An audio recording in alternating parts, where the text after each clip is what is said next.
What's going on, everybody? Charlie Jones here from the Armed and Successful podcast. Armed and Successful, the podcast all about arming yourself with the knowledge to be successful in life and business. Today's guest is an inventor, entrepreneur, and all around just awesome guy. Let me introduce you guys, and virtually, let's do a big old round of applause for Mr. Shane Cramsey. Welcome to the podcast, Shane. Thanks, Charlie. Nice to be here, buddy. No, my pleasure, man. So listen, there's a lot to talk about with you. We spent about an hour on the phone yesterday. I'm super impressed on what you've done and what you're doing and just the headspace you're in because it's super creative. Yeah. Let's tell everybody who don't know what you invented. Yep. So basically, I invented this device. It's called a shot straw. So looks like a straw, works like a straw. What it does is it instantly chases whatever bitter, nasty liquid you put in this, whether it's alcohol, apple cider vinegar, stuff like that. Wow. It instantly chases it and it gets rid of like that bitter aftertaste. So it also makes, taking shots more fun, helps people monitor their alcohol consumption, but just is a really cool device that I was able to come up with. So. That thing is amazing, man. And I knew what it was, but I didn't know what it was called because one of the struggles with business, and we kind of touched on this, was, especially in the creative space, when you make something and you kind of scared to put it out because other people copy it. How have you dealt? Because I know you dealt with this because if you Google your product, it's all over the world, including some other places I won't name because I hate giving people credit for stealing. Yeah. How do you deal with other people stealing your idea? Man, that's a really good question. And it's been something that, when you're an inventor or when you create something, that's your brainchild. Mm-hmm. That's like, that came from your brain. And when I got this idea, I was at the lowest of lows. I was getting sued. I was exiting 2 different relationships, business partner and romantic. My life had just, completely nosedived. Wow. And, when I got this idea, it was the only thing that kept me going. And so my worst fear was that people were going to steal my idea. I saw it all over, Amazon and all over e-commerce where, people were just copying other people. And the whole reason why I wanted to invent something new was because I didn't want to be like everyone else. I didn't want to be like everyone else. I wanted to do something unique. At the time I was making lots of money in the roofing industry, driving around Ferrari, etc. But there was, 6,000 other roofing companies. The company I was working for was suing me and withholding hundreds of thousands of dollars from me. So I was like, you know what? This is an opportunity to live out a higher level of potential for myself. Mm-hmm. And followed my heart on a couple things and asked God for an idea. And this is what he gave me. And so how I, in the beginning, I was, thinking, people are going to try to steal this. So I did all the trademarks, all the patent process, patent pending in 50 countries right now. And that's a lot of money, bro. It's not, that stuff's not cheap. Attorney fees are not cheap, and doing things right is not cheap. And, we were on TikTok doing really, really good. They came out with TikTok Shop. And next thing you know, we're doing 30 to 60,000 in revenue per day. Wow. On our product. And then we sell out and we're sold out for a couple months. We didn't expect like things to just go absolutely, nuclear that fast. We thought it would take a little bit longer than that. And then, we get our product back in inventory and stock, stuff like that. And I'm kind of looking around TikTok and I'm seeing I'm basically seeing my product with either different names on it or my same product with, my logo. Basically, people were stealing our trademarks, our product, my pictures. They were using pictures of me holding my product to sell their counterfeit product. Wow. And it wasn't just a few of them. I mean, it started off as a few, but as the months went on, there was hundreds, if not thousands of these, counterfeit listings. So to be honest with you, bro, I didn't know how to handle it. I didn't expect, I think that because I'm not a person that wants to copy anybody else, like I want to do something original, I don't feel like everyone else is, in that, I feel like I don't see that other people are in the mindset of, hey, let's steal somebody else's idea. Sure. So yeah, man, at first I fell into a deep depression, and what I think's going on is that, God's pushing me into another direction with my product, and I have a really good idea for a new and improved, more convenient version of the product, switching industries. And, in business, you got to pivot. You got to take it on the chin sometimes, and you got to do something differently. No, absolutely, man. And just to kind of speak to what you were talking about with everybody taking your product and being afraid of other people selling your product, that's something that in my industry, in the ammo industry, it's.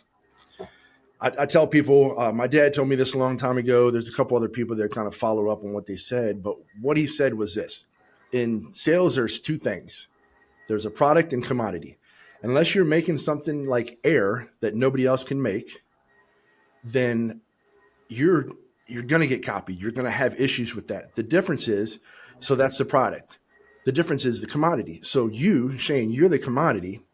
People are going to buy from you. And I got this vibe just from talking to you too. And this is not just because we're on a podcast. I just got this vibe. I would buy from you because you're you. Like your Yeah. personality, what comes across is genuine. So I think that, worrying is natural. Stress is natural, but I'm just in my humble and honest opinion, I think you're going to do great because there's only one you and you're the commodity. People can make straws and not to lessen what you're saying, but they can make products that look like yours, but they're not Shane and they're not Right. you. Right. I mean, you look at all the big brands like Rolex and Gucci, and I mean, Rolex is the number one knocked off brand in the world.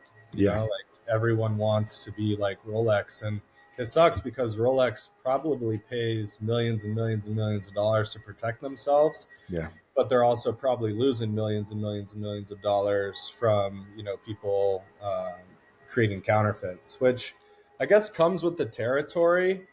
I just think that the way it went down really Mhm. showed me, because I feel like when you tell the universe, hey, I'm going to become a billionaire, and you really mean it, like, hey, Mhm. this is where I'm going and I'm not going to quit, there's going to be some things that you can't see on your path.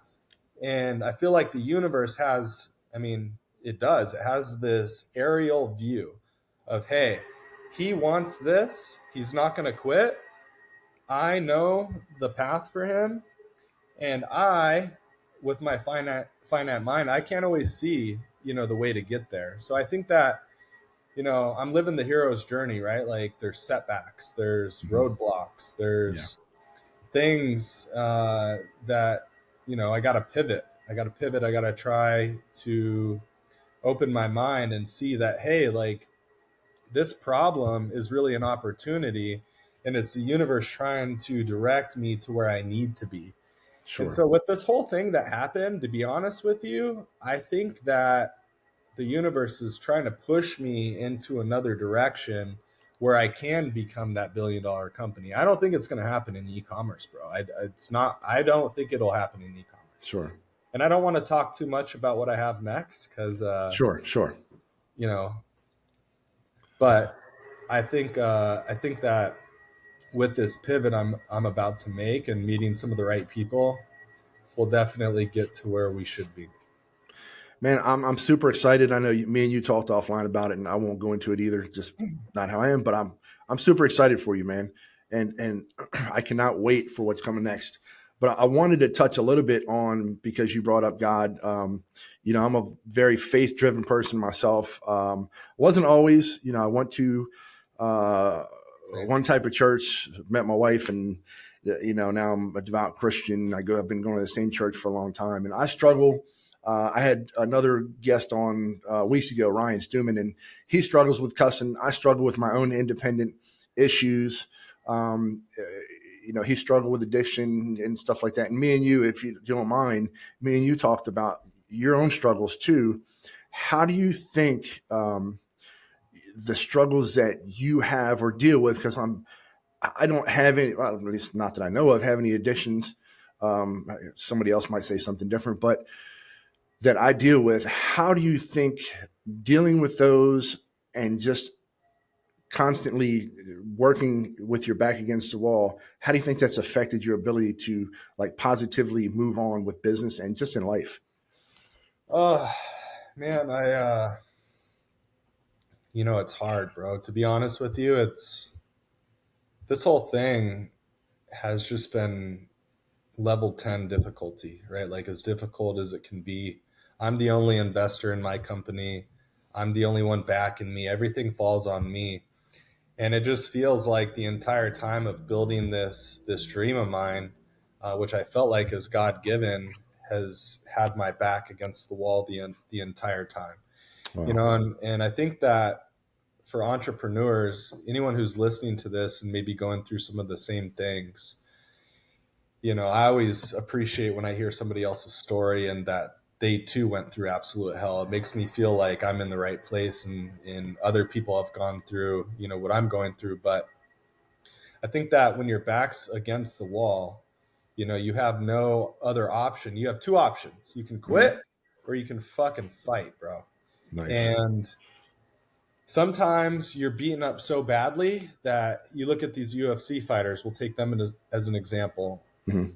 You've seen some fights where somebody can barely get up, but they're getting up slowly and they fight. And sometimes they end up winning the fight. When it looked like they were going to get taken out, they end up winning. So that's kind of what it's been like, man. I've had my back against the wall the entire time.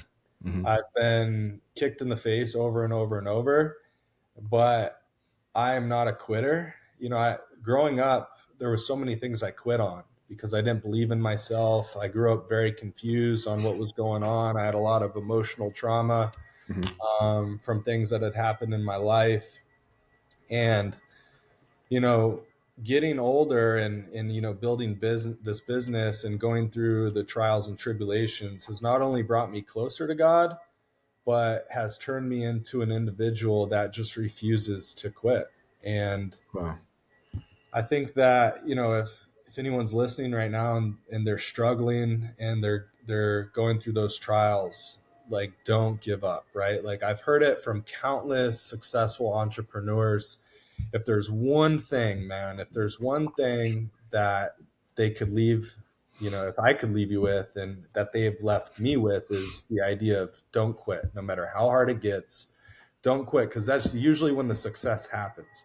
When your fucking back is so far against the wall and the only option you have is to take that swing, I mean, it's almost like there's a power that assists you in that last moment. So it's important not to quit, because that's where a lot of the success happens. It's like, don't stop 3 feet from gold, right? Like you heard that story in Think and Grow Yeah. Rich. The guy stops and he's only 3 feet away from the biggest gold mine in the world. That's amazing, man. I love that you said that because a lot of the things, it seems to be a common thread among entrepreneurs. And I'm just saying men because I'm not a woman, so I don't really necessarily. I'm not going to represent myself and say that I know what women think. But as men, what I really honestly find, not just in entrepreneurship, but really in entrepreneurship space, is that we take the whole world, everything on our shoulders, right? So we're, on the outside, everything's great. One thing I've heard about myself specifically, and people tell me all the time, is I never know what you're thinking or how you're feeling. Because deep down, I'm like you and all the other entrepreneurs and business owners. I'm stressed out. There's times when I'm severely depressed, but we press on, right? And the thing that I've struggled with that I'm starting to get better with is finding people like you and other people that are kind of like high operating ADHD kind of people to Sweet. talk to, because as men, we do not talk to each other enough. Yeah. So, it's really important. And that's one of the reasons why I started this podcast, is for other people to look at yourself, super successful, whether or not you think so or not, super motivational, again, whether or not you think so or not, for people to look and say, you know what, I thought he had it together, but he doesn't. And he keeps moving. So I really love what you said. I think it's hard for men, bro. It's like, girls, I feel like they call up their girlfriends and, hey, I'm really having a bad time. Oh, what? Let's get together. Let's, And as a man, especially one who's very driven and who's chasing a dream, you try telling the world that, hey, I got fucked over by somebody, or hey, something, that people don't tend to really give a shit. Yeah. And it is difficult for a man. I feel like it's very hard to find people that care, find people that you can relate to. Entrepreneurs especially, like it's a very lonely space. I battled severe depression, ADHD, had a head injury when I was a kid. But it just still goes to show you that no matter what happens, you can still make your dreams come true. No Mhm. matter if you're disabled, or if you've had drug addictions, or if you're a ex-felon or con, like it doesn't really matter. If you really truly believe in what you're doing and you don't quit and you just keep pushing on, like it's going to happen for you. And I feel like we have to go through a level of pain and discomfort because it's a sacrifice to get what we're looking to get in life. Like we have to, like Grant Cardone says, pay pay pay the price today so you can pay any price later. Like that means like you got to go through severe hell right now, to extract the lessons along the way. Dude, there's so much. I've Take Shots has been out for a little over 2 years. We've Mhm. done 4 million in revenue, mostly organic. We're not huge advertisers. I didn't know anything about any of this stuff when I started. Nothing. I was a commercial roofing salesperson. Yeah. And so I think that we have to go through a level of discomfort because we're very driven and we have big dreams, we have big goals, and like we're going to have to pay the price to get those, and all this stuff is part of it. Yeah, absolutely. And just to touch on a little bit, when you were a commercial rail roof salesman too, that story was phenomenal too. I mean, I've talked to a lot of people, but you got some pretty phenomenal stories. I'm just telling you this, at least to me, stuff that kind of touches deep inside of what I'm looking for as inspiration. So, Sure. how do you think that, the sales side and what you learned from that, how does that translate into you being self-employed and self-driven? Like what, some takeaways that you've learned. I'm sure you heard, like, for instance, a lot of no's. Yep. How do you take those, ball them up, throw them away, and say, okay, let me get to yes? Yep. That's a great question. So, you know, Steve Jobs says you can never connect the dots looking forward, you can only connect them looking backwards. And I didn't know how much serving tables, learning how to communicate with people, learning how to make the experience better for people. I didn't realize how much that knowledge or that Mhm. experience was going to help me when I approached, capital companies who dealt with a lot of money. I didn't know how much that was going to help serve me in serving them, and Mhm. how much it was going to help me in sales. And then, taking what I learned in roofing sales, because I blew up quick, dude. I mean, there was, most people do mostly residential roofs. And I got into roofing and I was learning about manifestation. And I was like, dude, I want to go for the big stuff. Like, I want to make those six-figure checks. I want Mhm. to drive the Ferrari. And, within a few months of knocking residential doors and getting turned down left and right, like I had made a decision. I was broke at the time. I had made a decision to get into commercial. And the first contact that I found took me into 8 other states and probably Wow. made well over $1 million with that one client. Nice. So yeah, man, like the stuff I learned in roofing sales really helped me when I went to, start my own company. Cause I was always observing too. I was always observing what the company I worked for was doing, why they saved money on certain things, why they didn't want to spend money here, why they spent money there, Mhm. how important it was to be profitable. All that stuff I absorbed like a sponge. And then Mhm. when I started my own company, I was like, and Grant Cardone says this as well, like sales is the most important aspect of any company. If you don't have sales, bro, your company's not going to survive. And so Yeah. people are like, hey, like, we want to build the experience. It's like, dude, yeah, all that stuff is very important. building the experience, building the product quality, all that is so important.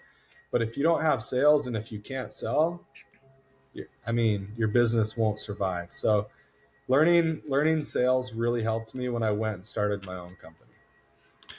That's awesome, man. And building on the sales conversation too. One thing that I always tell everybody, and I think we might even touched on it too. Somebody told me this, and I stole it. Like your product, somebody stole it, and sorry, man, I had to do it. My network is my net worth, right? I can have $0 in the bank, but $1 million worth of network. So how important do you think networking is in what you do in starting out to the point you're at now to where you're making a transition? I think, other people are the key, right? Like you could try to do it on your own, and I have, right? But if you don't have, and you can still make things happen. Like when I met that client, I also had my business partner with me, or at the time he wasn't my business partner, but he was somebody I worked for. He was with me at the time. He helped me secure that deal. Like without him, because I was just a hungry kid, right? Like I had found the prospect and I was a good looking dude, I showed up, but he was all knowledgeable when it came to the backside of the roofing industry. Gotcha. And without his help that day, I don't know that I would have secured that client fully. He helped talk a good game with the company and what the whole company was about, how important it is to have a roofing company that is integral, what kind of jobs they've done, what they're capable of, all of their insurance guidelines. Like he knew all of that stuff, and I was new, so I didn't know any of that. So having him really helped me secure that client, but also, knowing people, because, knowing people, you might be building something great and you might meet somebody that knows the exact right person that you need to meet to get to the next level. Right.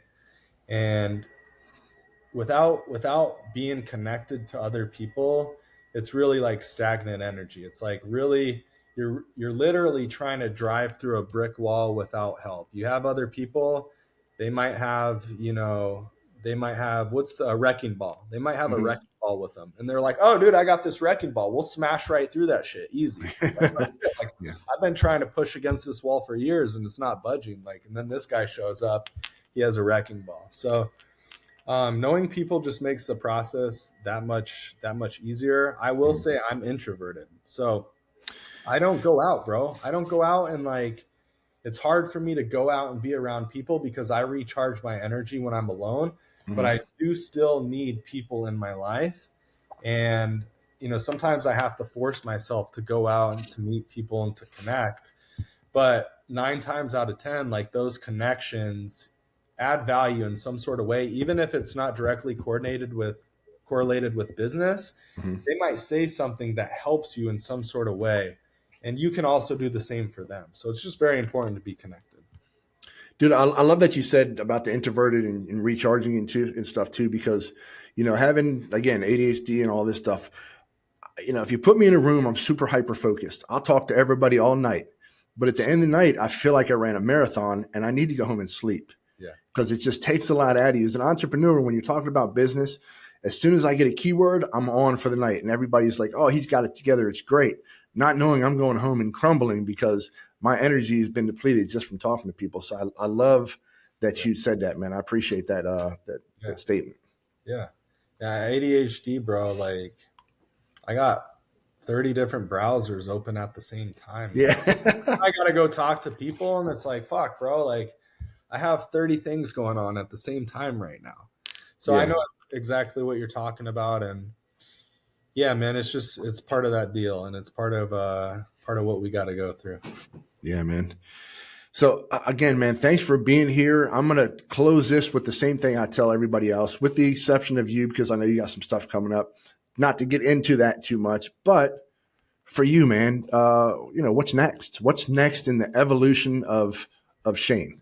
Yep. So right now, what's next for myself and for Takeshots is partnering with somebody, because we are getting knocked off left and right. Right. So it's like, partnering with somebody. And what's funny is I saw you with Dana White. Like, that is somebody, because I'm in alignment with him and his values. Like, I hear him talk and he's like, somebody, he posted something about Donald Trump in one of his, I don't know if it was an investor or maybe it was a channel that had the UFC or something, but somebody called him and said, "Hey, you need to take that shit down that had to do with Donald Trump." And he's like, "Fuck you." He's like, "Donald Trump helped me so much. Like, you're not going to fucking tell me what to do." Yeah. And so we're just, really in alignment, but because so many people are knocking me off, I'm really looking for somebody who's more powerful than me Sure. to partner with me and to help us get to the next level. And I have a really great idea. I want to switch industries, and I have basically same product, but it's more advanced, it's more convenient, it's more scalable. Nice. And so I have a trick up my sleeve, and again, like, I'm ready to make that pivot. But what's next is stumbling across somebody who can take us to the next level, talking about connections, and then transferring industries and going from there. But if I could leave anybody on your show today with something, is if you have a dream, believe in that dream regardless of what anybody tells you. Believe in it with all your heart and don't fucking quit. Man, I want to say again, we just literally met recently, and this is not just for the podcast. I'm telling you sincerely, because I'll be calling you after this as well. You're truly a motivation. I love where you're at in your mind space.